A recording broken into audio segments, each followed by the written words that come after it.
Good evening. I'm Officer Bergeron with the North Adams Police, and today we're going to be reading some of Aesop's Fables, retold by Anne McGovern. For those of you who don't know, Aesop was a slave who lived in Greece about 3,000 years ago. He became famous for the clever animal fables through which he showed the wise and foolish behavior of men. He never wrote down his stories, he told them to people, who in turn told them to others. Not until 200 years after his death did the first collection of his fables appear. Since then, they have been translated in almost every language in the world. Today, there are many, many versions of the tales that Aesop told in the hills of Greece so long ago. First one we have is The Fox and the Grapes.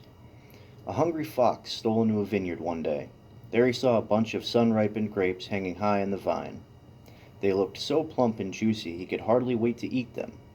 He jumped up to seize the nearest bunch of grapes, but they were too high, and he could not reach them. He jumped again and again, but again and again he missed. At last he looked up at the grapes and walked away, saying, "Anyone can see that those grapes are sour." Which proves, of course, that it is easy to despise what you know you cannot possess.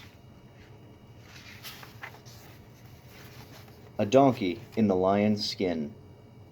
A donkey once found the skin of a lion and dressed himself in it. Then he amused himself by roaming about in the forest, frightening all the animals he met. When he saw the fox, he tried to frighten him too. But as soon as the fox heard the donkey bray, he said, "Ah, my friend, I might have been frightened like the others if I had not heard your voice. Clothes may disguise a fool until he opens his mouth." I like that one. The Hunter and the Woodsman. One day, a hunter was looking for the tracks of a lion. In his search, he came upon a woodsman felling oaks in the forest. "Pray tell me," the hunter said to the woodsman, "have you seen the marks of the lion's footsteps? Or perhaps you can tell me where his den is."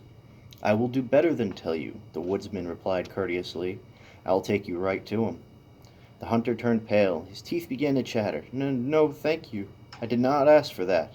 It is only his tracks that I am in search of, not the lion himself." "I see," said the woodsman. "You call yourself a hunter of lions, but a hero must be brave in deed as well as in word." The Falconer and the Partridge. A falconer one day discovered a partridge in the nets he had set out to trap some birds. As he approached his prey, the bird cried out, "Please, sir, let me go. If you but free me, I promise you I will lure many other partridges into your nets."